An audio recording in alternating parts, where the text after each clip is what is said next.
नमस्कार मित्रों, मेरा नाम है अभय सिंह और आपका स्वागत है आपके अपने YouTube channel current affairs for exam में। चलिए आज दिनांक 9/7/2025 की प्रश्नावली शुरू करते हैं।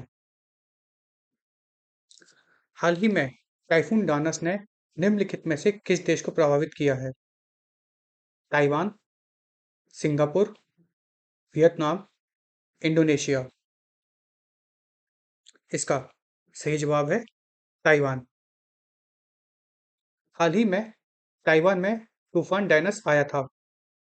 तूफान डायनस ने ताइवान के कुछ हिस्सों में तेज हवाएं और मूसलाधार बारिश की है। चलिए अगले प्रश्न पर आते हैं। निम्नलिखित में से किस राज्य सरकार ने घोषणा की है कि वह एशिया की सबसे बड़ी जंगल सफारी का निर्माण करेगी? राजस्थान, हरियाणा, कर्नाटक, झारखंड। इसका सही जवाब है हरियाणा।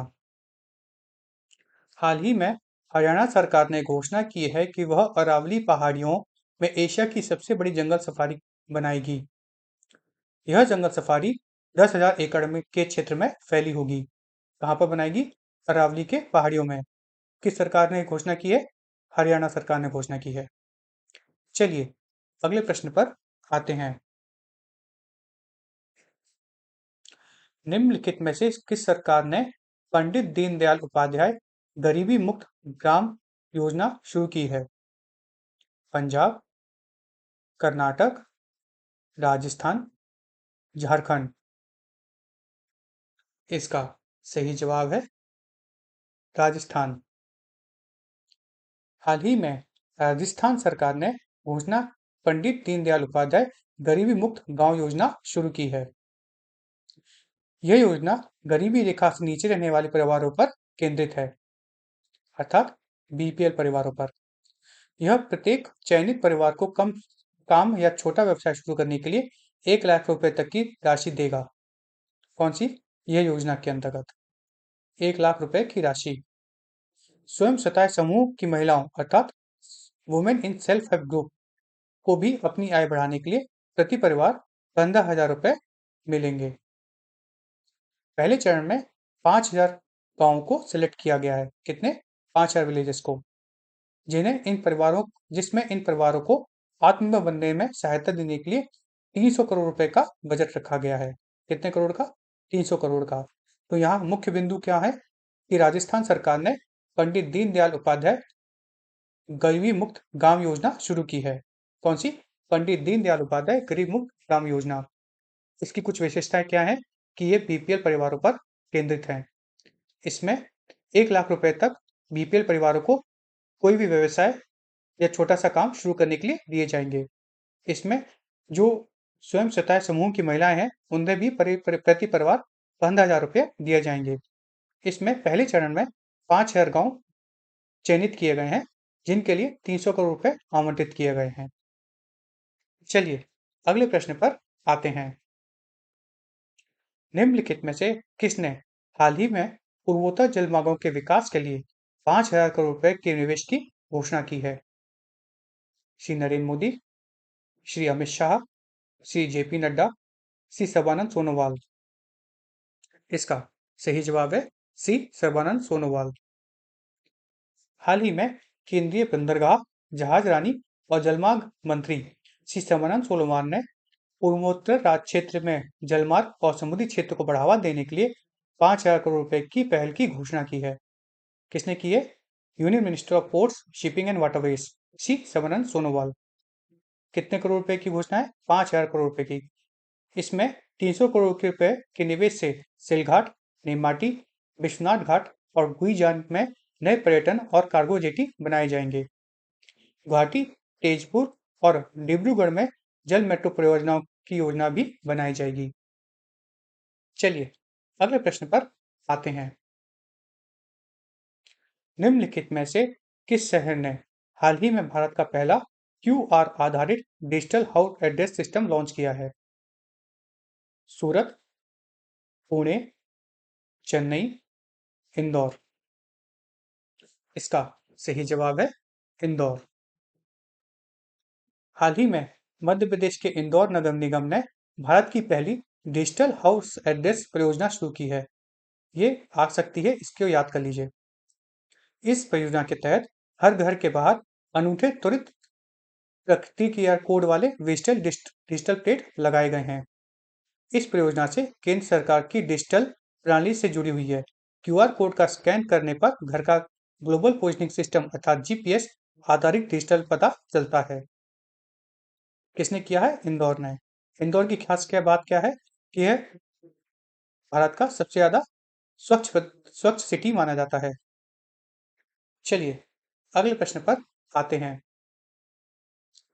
निम्नलिखित में से किस अभिनेत्री को हॉलीवुड वॉक ऑफ फेम पर एक स्टार प्राप्त होगा?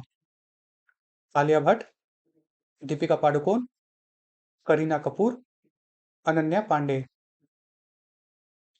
इसका सही जवाब है दीपिका पादुकोण। हाल ही में दीपिका पादुकोण को हॉलीवुड वॉक ऑफ फेम पर एक स्टार मिलने वाला है। वह इस तरह का अंतर्राष्ट्रीय सम्मान पाने वाली पहली भारतीय अभिनेत्री बन गई हैं। चलिए अगले प्रश्न पर आते हैं। हाल ही में निम्नलिखित में से किस देश ने अमेरिकी राष्ट्रपति डोनाल्ड ट्रंप को नोबेल शांति पुरस्कार के लिए नामित किया है? इजराइल, कनाडा, ब्राजील, दक्षिण अफ्रीका। इसका सही जवाब है इजराइल। हाल ही में इजराइल के प्रधानमंत्री बेंजामिन नेतन्याहू ने शांति स्थापित करने के लिए अमेरिकी राष्ट्रपति डोनाल्ड ट्रंप को नोबेल शांति पुरस्कार के लिए नामांकित किया है। इससे पूर्व पाकिस्तान के जो आर्मी जनरल हैं आसिफ मुनीर, उन्होंने भी डोनाल्ड ट्रंप को नामित किया है अब नोबेल शांति पुरस्कार के लिए। चलिए अगले प्रश्न पर आते हैं। निम्नलिखित में से कौन सा देश वैश्विक स्तर पर जैव ईंधन का चौथा सबसे बड़ा उपभोक्ता बन गया है? भारत, चीन, जर्मनी, फ्रांस। इसका सही जवाब है हमारा प्यारा देश भारत। विश्व ऊर्जा 2025 की सांख्यिकी समीक्षा के अनुसार भारत दुनिया में जैव ईंधन का चौथा सबसे बड़ा उपभोक्ता बन गया है। यहाँ पे आपको एक बात तो बताना जरूरी है कि भारत जैव ईंधन का तीसरा सबसे बड़ा निर्माता भी है। निर्माता मतलब प्रोड्यूसर भी है। भारत जैव ईंधन की खपत में उल्लेखनीय वृद्धि हुई है। केवल एक वर्ष में इसमें 40% की वृद्धि हुई है। इस वृद्धि के साथ भारत ने चाइना को पीछे छोड़ा है और वो तीसरे नंबर पर आया है। अच्छा, जैव ईंधन क्या होता है? इथेनॉल मिश्रण कार्यक्रम, जिसका उद्देश्य गैसोलीन के साथ इथेनॉल का मिश्रण किया जाता है, इस वृद्धि में एक प्रमुख चालक रहा है। जैव ईंधन पर राष्ट्रीय नीति 2018 और इथेनॉल मिश्रण कार्यक्रम जैव ईंधन उत्पादन और खपत को प्रोत्साहित करने में सरकारी प्रयासों के उदाहरण हैं। कौन कौन से? जैव ईंधन पर राष्ट्रीय नीति, नेशनल पॉलिसी ऑन बायोफ्यूल्स और इथेनॉल ब्लेंडिंग प्रोग्राम, ये दोनों आप याद कर लीजिएगा। चलिए अगले प्रश्न पर आते हैं। हाल ही में अमेरिका ने पारस्परिक टैरिफ निलंबन अवधि को 9 जुलाई से बढ़ाकर निम्नलिखित में से किस तारीख तक कर दिया है? 1 अगस्त, 1 सितंबर, 1 अक्टूबर, 1 नवंबर। इसका सही जवाब है 1 अगस्त।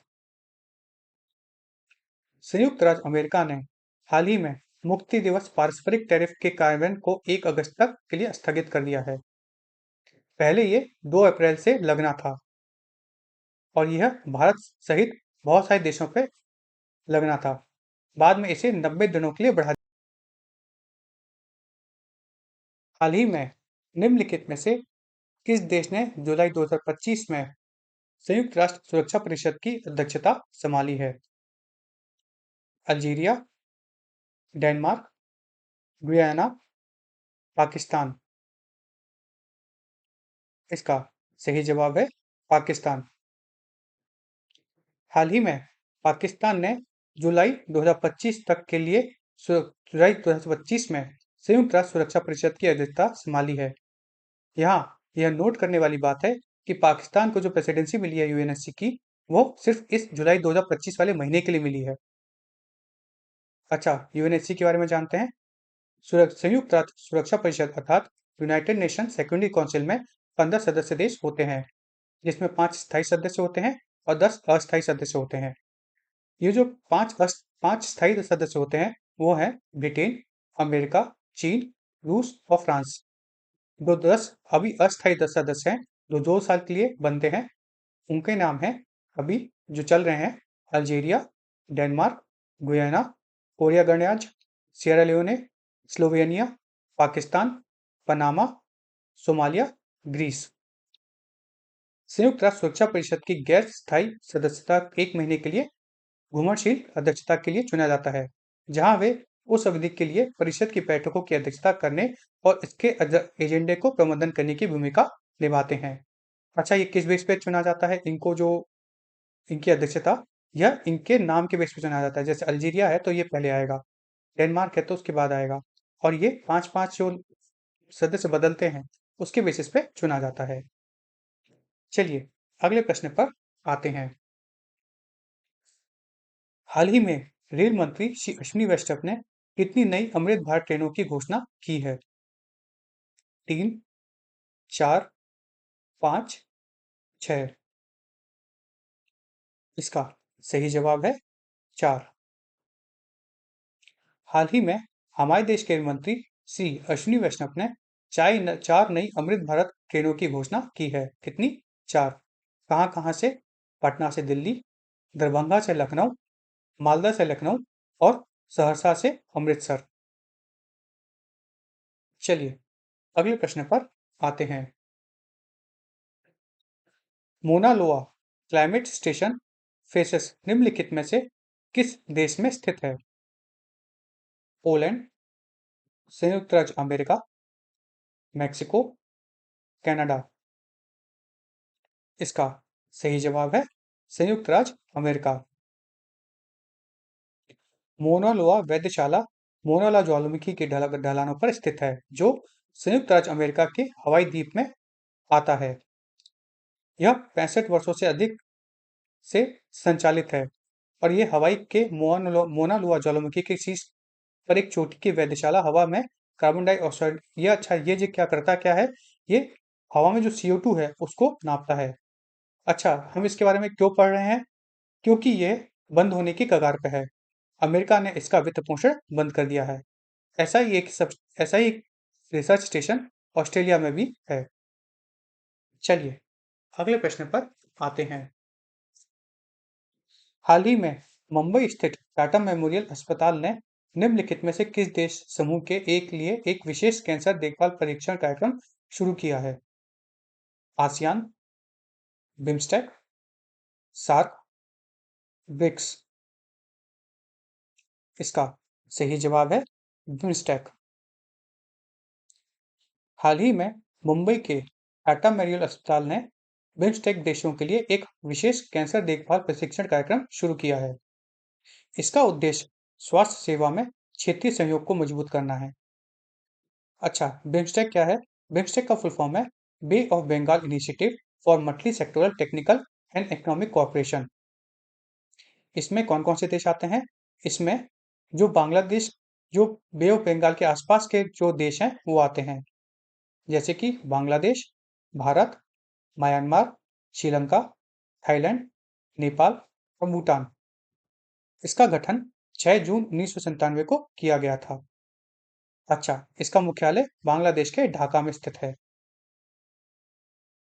प्रारंभ में इसके गठन को BISTEC के नाम से जाना जाता था, जिसमें बांग्लादेश, भारत, श्रीलंका और थाईलैंड शामिल थे। बाद में 2004 में इसमें नेपाल और भूटान भी शामिल हो गए। तब से इसका नाम बदल के बिम्स्टेक कर दिया गया। फिर से एक बार इन सब पॉइंट्स को रिवाइज कर लेते हैं। पहला पॉइंट कि मुंबई में टाटा मेमोरियल अस्पताल है, उसमें बिम्स्टेक देशों के लिए एक विशेष कैंसर देखभाल परीक्षण कार्यक्रम शुरू किया है।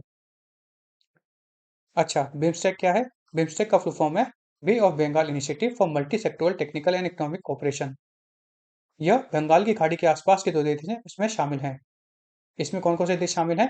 बांग्लादेश, भारत, म्यांमार, श्रीलंका, थाईलैंड, नेपाल और भूटान।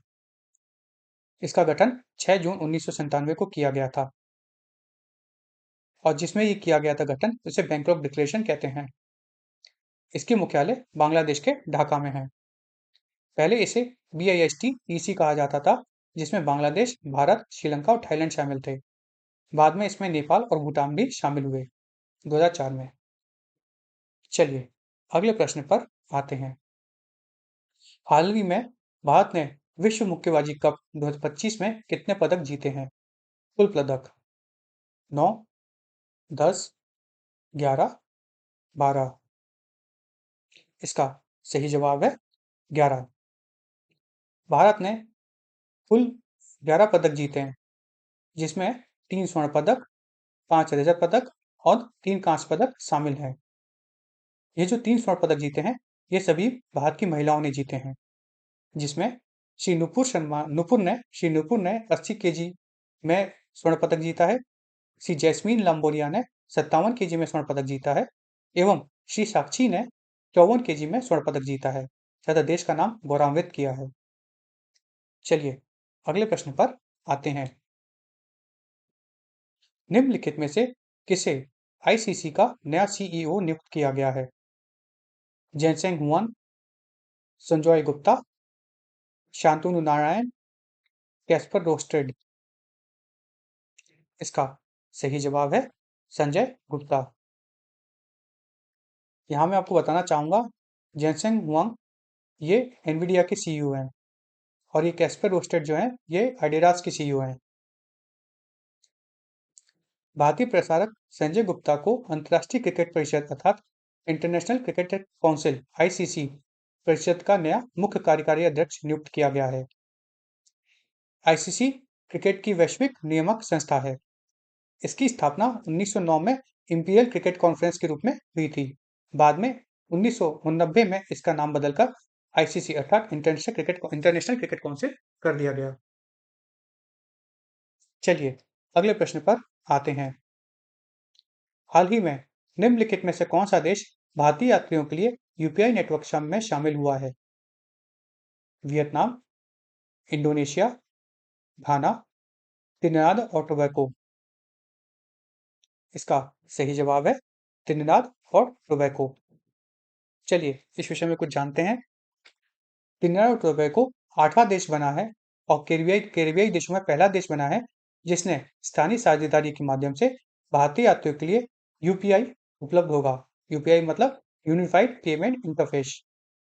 जो UPI 8 देश में अब उपलब्ध है उनके नाम हैं UAE, Singapore, France, Bhutan, Nepal, Sri Lanka, Mauritius और त्रिनिदाद और टोबैको। मैं फिर से रिपीट कर देता हूँ, इन देशों में UPI चालू हो चुका है। संयुक्त अरब अमीरात, Singapore, France, Bhutan, Nepal, Sri Lanka, Mauritius और त्रिनिदाद और टोबैको।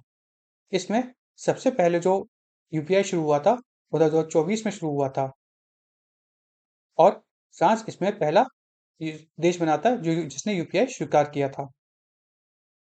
फ्रेंड्स, आज की प्रश्नावली यही समाप्त होती है। चलिए आज जो हमने पढ़ा है उसका एक बार रिवीजन कर लेते हैं। हाल ही में ताइवान में तूफान डेनस आया था।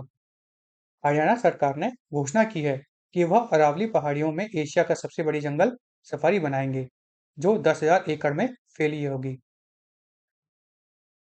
राजस्थान सरकार ने पंडित दीनदयाल उपाध्याय गरीबी मुक्त ग्राम योजना की शुरुआत की है, जिसमें 1 लाख BPL परिवारों को कोई भी काम शुरू करने के लिए 1 लाख रुपए तक की मदद मिलेगी। केंद्रीय बंदरगाह, जहाजरानी और जलमार्ग मंत्री सर्बानंद सोनोवाल ने पूर्वोत्तर क्षेत्र में जलमार्ग और समुद्री क्षेत्र को बढ़ावा देने के लिए 5,000 करोड़ रुपए की पहल की घोषणा की है। हाल ही में मध्य प्रदेश के इंदौर नगर निगम ने भारत की पहली डिजिटल हाउस एड्रेस परियोजना शुरू की है। इसके बारे में पढ़िए, आगे आ सकता है। दीपिका पादुकोण को हॉलीवुड वॉक ऑफ फेम पर स्टार मिलने वाला है। इजराइल के प्रधानमंत्री बेंजामिन नेतन्याहू ने शांति स्थापित करने के लिए मैं उनकी भूमिका के हवाले देते हुए अमेरिकी राष्ट्रपति डोनाल्ड ट्रंप को नोबेल शांति पुरस्कार के लिए नामांकित किया है। ज़्यादा खास ज़रूरी नहीं है। हाल ही में मध्य प्रदेश में इंदौर नगर निगम ने भारत की पहली डिजिटल हाउस एड्रेस परियोजना शुरू की है। विश्व ऊर्जा 2025 की सांख्यिकी समीक्षा के अनुसार भारत वैश्विक स्तर पर जैव ईंधन का चौथा सबसे बड़ा उपभोक्ता बन गया है। अच्छा, भारत तीसरा सबसे बड़ा प्रोड्यूसर है इसका। प्रोड्यूसर मतलब जो बनाता है। संयुक्त राज्य अमेरिका के अनुसार संयुक्त राज्य अमेरिका ने अपने मुक्ति दिवस पारस्परिक टैरिफ कार्यान्वयन को 1 अगस्त तक के लिए स्थगित कर दिया है। ये सिर्फ एक न्यूज़ है। पाकिस्तान ने जुलाई 2025 माह के लिए संयुक्त राष्ट्र सुरक्षा परिषद की अध्यक्षता संभाली है।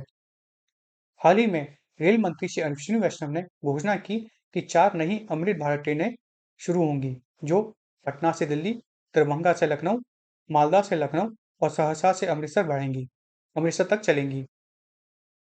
यह जो 4 ट्रेनें हैं, यह बिहार की देश भर में कनेक्टिविटी बढ़ाने में सहयोग प्रदान करेंगी। मोना लुआ वेधशाला मोना लुआ ज्वालामुखी के ढलानों पर स्थित है, जो संयुक्त राज्य अमेरिका द्वारा के हवाई द्वीप पर स्थित है। इसे संयुक्त राज्य अमेरिका द्वारा बंद किया जा रहा है। मुंबई में मुंबई में टाटा मेमोरियल अस्पताल ने बिम्स्टेक देशों के लिए एक विशेष कैंसर देखभाल प्रशिक्षण कार्यक्रम शुरू किया है। रॉयल चैलेंजर्स बेंगलुरु 2025 ने अपना पहला आईपीएल खिताब जीतने के बाद 269 मिलियन डॉलर की कीमत के साथ 2025 में आईपीएल की सबसे मूल्यवान टीम बन गई है। भारतीय प्रसारक संजोग गुप्ता को अंतर्राष्ट्रीय क्रिकेट परिषद का नया मुख्य कार्यकारी अधिकारी नियुक्त किया गया है। त्रिनिदाद और टोबैगो 8वां देश है और कैरिबियाई में पहला देश बन गया है, जिसने स्थानीय साझेदारी के माध्यम से भारतीय यात्रियों के लिए एकीकृत भुगतान इंटरफेस अर्थात यूनिफाइड पेमेंट इंटरफेस यूपीआई का उपलब्ध किया है। कुल मिला के 8 देशों ने यूपीआई अवेलेबल कराया है। फ्रेंड्स, आज की प्रश्नावली यहीं समाप्त होती है। आपको हमारी प्रश्नावली कैसे लगी, कमेंट करके बताइएगा तथा लाइक एवं सब्सक्राइब अवश्य कीजिएगा और शेयर कीजिएगा ताकि अधिक से अधिक लोगों तक यह प्रश्नावली पहुंच सके, उनको भी बेनिफिट मिल सके। धन्यवाद। जय माता दी, जय भारत।